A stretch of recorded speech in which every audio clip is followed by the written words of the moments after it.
জাতীয় নির্বাচন আমরা জানি জাতীয় নির্বাচন একটা বিরাট বিরাট বিরাট খেলা। এই সমস্ত নির্বাচন করতে গেলে বন্ধুরা আমরা দেখছি যে কোনো প্রার্থী ৩-৪ বছর আগের থেকেই তার নির্বাচনী প্রচারণা, জনসেবা এবং মানুষের দাঁড়ে দাঁড়ে গিয়ে বলা যে আমি তোমাদের পাশে আছি, আমি ইলেকশন করব সামনে, ইলেকশনের ডেট ঠিক হয়নি কিন্তু আমি আছি তোমাদের সাথে। এই ঘটনা আমরা বাংলাদেশে সারা জীবন দেখে আসছি। এই বছরও তার চেয়ে ব্যতিক্রম নয়। আমরা কেউই জানি না নির্বাচন কবে হবে। কেউ বলছে 6 মাস পর, কেউ বলছে কোনোদিন হবে না, আমি বলছি 2-3 বছর হবে না, কিন্তু নির্বাচন তো হইব, তাই না? একদিন না একদিন তো নির্বাচন হইব। তো সেই নির্বাচনের জন্য তো সবাইকে প্রিপারেশন নিতে হবে। প্রিপারেশন শুরু হয়ে গেছে, আপনারা অনেকেই তো খবর পেয়ে গেছেন, যারা পারলেই তাদের জন্য এই ভিডিওটা। পুরোদমে নির্বাচনী প্রচার শুরু হয়ে গেছে। শুরু করছে প্রথমে এই যে বৈষম্য বিরোধী আন্দোলনের নেতা যারা এনসিপি করছে তারা।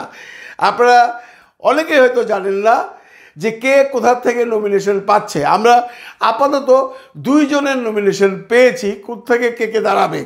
হাসনাত আবদুল্লাহ এইবার নির্বাচনী লড়াই লড়বে তার নিজস্ব এলাকা কুমিল্লা 4 দেবিদ্বার থেকে, আর সার্জিস আলম লড়বে তার এলাকা পঞ্চগড় 1 থেকে।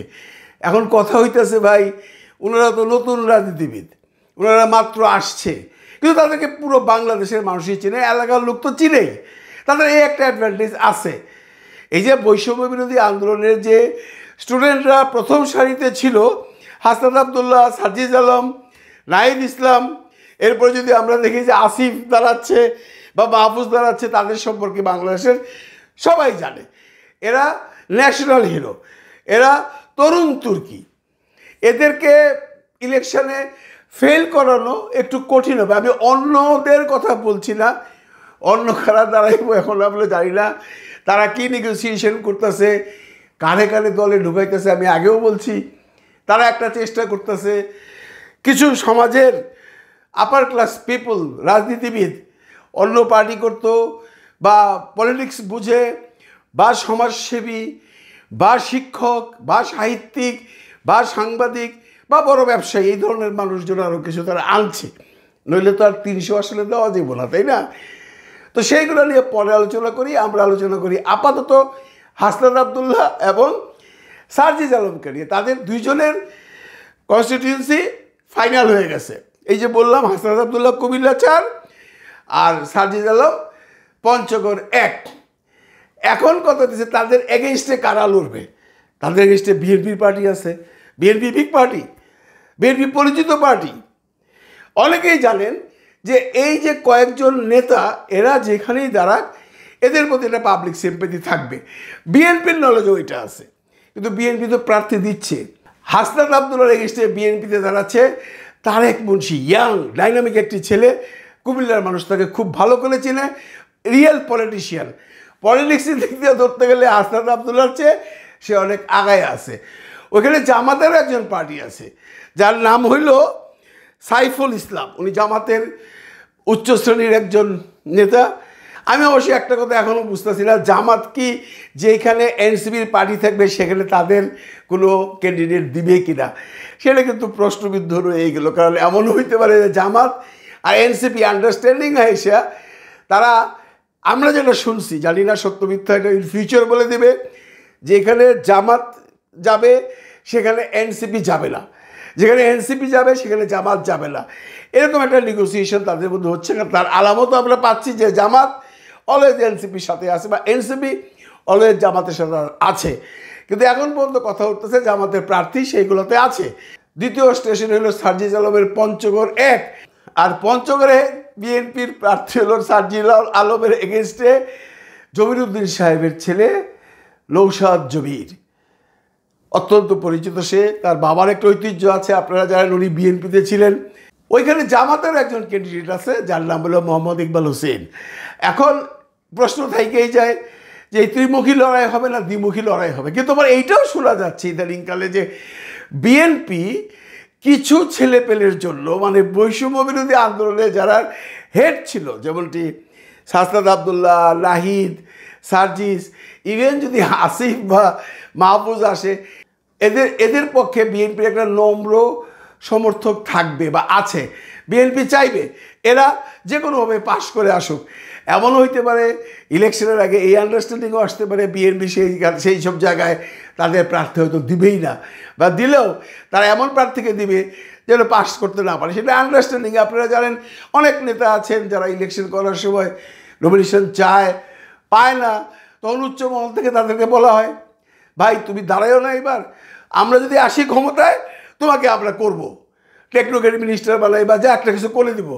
এইভাবে কিন্তু অনেক সময় নিজস্ব প্রার্থীকেও বসিয়ে দেওয়া হয়। তো এই যে ইলেকশন কিন্তু জমে গেল। আপনারা যে বলে ইলেকশন হবে না, ইলেকশন যেদিনই হোক হবে, তো একদিন তো হবে। কিন্তু এনসিপি রাস্তায় নেমে গেছে, কারণ তাদের অনেক দূর যাইতে হবে ভাই। বিএনপির যারা প্রার্থী তারা তো আগায় আছে। সাধারণ মানুষ কি বলে? একদল মানুষ বলে বিএনপি একটা পরিচিত দল, একটা বড় দল, সেখানে কে প্রার্থী হইল সেটা আমাদের দেখার বিষয় নয়। আবার আরেক দল বলে এই হাসনাত আবদুল্লাহ, এই সার্জিজ আলম, নাহিদ ইসলাম, এরা দেশের জন্য যা করছে এদেরকে ভোট দেওয়া উচিত, আমরা এর দলেই আছি। মানে মানুষও এখন বিভক্ত হয়ে গেছে। কাজে আমরা এখনও জানি না কে কাকে ভোট দেবে। তবে নির্বাচনী প্রচার শুরু হয়ে গেছে। এমন যদি হয়ে যায়, যদি আমরা দেখতে পাই যে সার্জিজ আলমরা যে কজন মাথা ছিল তাদের আন্ডারস্ট্যান্ডিংয়ে জামাত সিট ছেড়ে দিছে, আশ্চর্য হয়ে না। এমনও যদি হয়ে যায় যে তাদেরকে বিএনপিও সিট ছেড়ে দিছে, তাতেও আশ্চর্য হয়ে না। তার মানে একটা জিনিস স্পষ্টত, এই যে এনসিপির যে উপরের লেভেলের যে কয়েকজন স্টুডেন্ট আছে, তরুণ তুর্কি আছে, এরা হয়তোবা বা এরা শিওর পার্লামেন্টে আসতেছে। আর আমরাও এইটাই চাই, বিএনপি যদি সরকার গঠন করেও, আর যদি জামাতের 20-25 জন আর এরা 10-15 জন থাকে, আমি নেগেটিভ কথা বলছি না, আমি একটা ভবিষ্যতের কথা বলতেছি, এরা যদি টোটাল 30-40 জনের একটা বিরোধী দল হয়, তাহলে মনে হয় যে দলই ক্ষমতায় থাকুক সেই দলকে চাপের মধ্যে থাকতে হবে। কারণ এরা জনগণের কথা প্রতি মুহূর্তে বলবে।